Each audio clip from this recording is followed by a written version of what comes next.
Halo semuanya, selamat datang kembali di podcast kami, yaitu podcast tentang cantik versi siapa sih?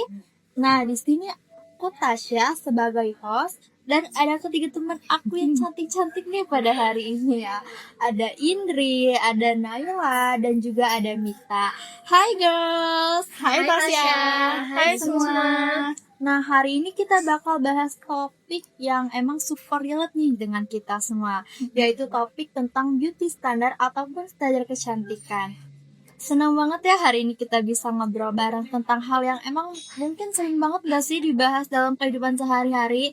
Tapi ngerasa gak sih kalau misalnya orang tuh ngebahasnya itu kayak enggak secara jujur gitu. Bener banget. Jadi standar kecantikan itu sesuatu yang kelihatan sepele tapi punya dampak yang panjang. Ya nggak sih? Iya.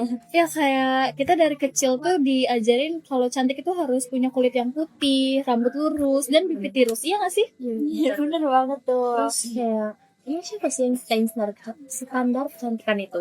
Dan emang kenapa gitu harus di setiap negara? Nah, kalau ngebahas soal tentang standar kecantikan nih, jujur aja, kalian pernah gak sih ngerasa kayak minder gitu? Atau kalian ngerasa kayak kalian ini gak masuk gitu dalam kriteria kecantikan itu sendiri? Pernah sih, kan? Kalau aku dulu pas zaman SMP, aku tuh kan dulu pusing banget karena sering main di luar. Jadi aku tuh sering dibandingin sama orang lain, mau teman sendiri, mau orang lain, mau keluarga. Itu kulit aku lebih kusam daripada di orang yang lebih cerah atau lebih mulus daripada aku. Aku malah pernah dikomentarin, nggak terlalu menarik sih, tapi bisa dilihat lah. Kenapa sih perempuan selalu dinilai dari penampilannya duluan? Iya kan? Nggak dari dirinya. Bener-bener Iya kan? aku setuju banget sih. Aku dulu sempat mikir buat kayak ngelakuin diet dan ngelakuin segala hal kayak perawatan. Padahal kita normal-normal aja kan. Tapi pas kita ngeliat sosmed tuh pasti kita selalu ngerasa insecure gak sih? Nah iya kan, kita kayak selalu ngerasa kurang gitu sama orang lain. Nah, masalahnya sekarang nih standar kecantikan tuh kayak makin dibentuk gak sih sama media sosial.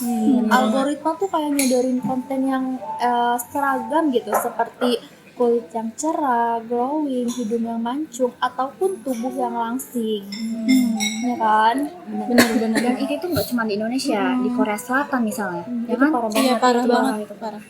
Standar kecantikan mereka itu tinggi di sana. Cewek-cewek di sana dituntut supaya mereka tuh punya kulit putih yang seputih porselen, matanya besar, dagunya villain, dan bahkan mereka tuh rela untuk ngelakuin operasi plastik biar sesuai dengan standar negara mereka sendiri kan. Kalau di negara barat kayak Amerika atau Brazil, mereka tuh lebih fokus ke body goals. Jadi harus punya lekuk tubuh yang ideal. Terus juga kayak sekarang tuh kulit eksotis atau tan juga tuh lebih menarik. Jadi beda tempat tuh beda standar. Bener Iya banget. kan? Nah ironisnya tuh ya setiap kita nge-scroll media sosial gitu kayak TikTok atau Instagram, itu kan pasti sering muncul kan di beranda kalian kayak Iya, tren kecantikan dari luar negeri gitu. Nah kita yang lihat itu malah insecure sendiri kan? insecure sendiri. Nah padahal kan kecantikan itu bisa Dipengaruhi oleh budaya, dari ataupun kondisi geografis Iya kan, aku setuju banget sih itu. Setuju Apalagi tuh fisik seseorang tuh kan bisa terbentuk dari faktor wilayah atau geografisnya itu sendiri. Misalnya orang Asia Timur itu banyak yang punya mata sipit, orang Timur Tengah itu hidungnya mancung. Nah sementara itu di Asia Tenggara itu ada yang hidungnya pesek, kulitnya sawo matang, ataupun bulu mata yang alami ya. Dan juga masih banyak kan beragam-beragam lainnya. Nah semua itu alami dan nggak ada yang lebih dari cantik dari yang lain. Setuju banget sih. Jadi sebenarnya nggak ada yang salah dengan kulit gelap, muka bulat, atau fitur lokal lainnya. Tapi masyarakat itu terlalu berfokus pada standar visual tertentu. Dan mereka tuh kadang lupa kalau kecantikan itu juga datang dari dalam. Ya benar banget. Jadi inner beauty itu penting banget. Jadi seseorang yang punya kepribadian baik, sopan, percaya diri itu jauh lebih baik daripada cantik luar. Karena kita nggak tahu orang luar sikapnya nggak enak.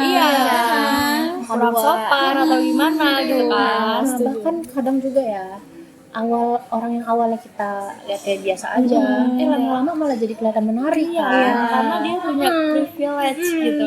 Standar beauty privilege. Iya, karena pembawaannya yang nyaman, Iya, terus sopan, positive vibes. Jadi cantik itu bukan cuma dari dari luar, tapi dari dalam juga ya. Iya. Nah, dari obrolan kita hari ini, kita bisa lihat gak sih kalau standar kecantikan itu sebenarnya relatif, tapi sebenarnya relatif banget, dan tiap negara, tiap budaya, bahkan tiap individu itu punya pandangan yang berbeda-beda soal apa sih cantik itu, apa sih definisi cantik itu sendiri, ya kan? Dan yang lebih penting, kita harus lebih menerima dan menyayangi diri kita sendiri, ya kan? Iya.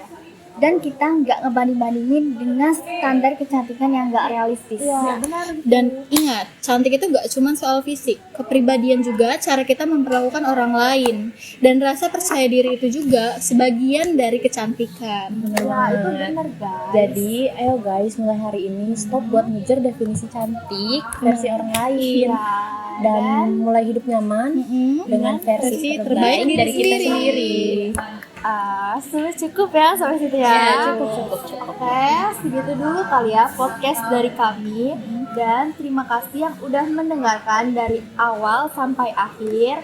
Semoga podcast ini bisa bikin kalian jadi lebih percaya diri, jadi lebih yakin sama diri sendiri, dan Nggak insecure lagi jangan guys. insecure ya guys. Kita tuh sama kok, kita itu Sama-sama cantik. cantik. Semua perempuan tuh cantik. Iya, Ciri benar. khasnya masing-masing. Iya benar. Oke, dan aku Tasya sebagai host dan ketiga teman aku lainnya pamit undur diri ya. Sampai jumpa di lain waktu. Dadah. Dadah.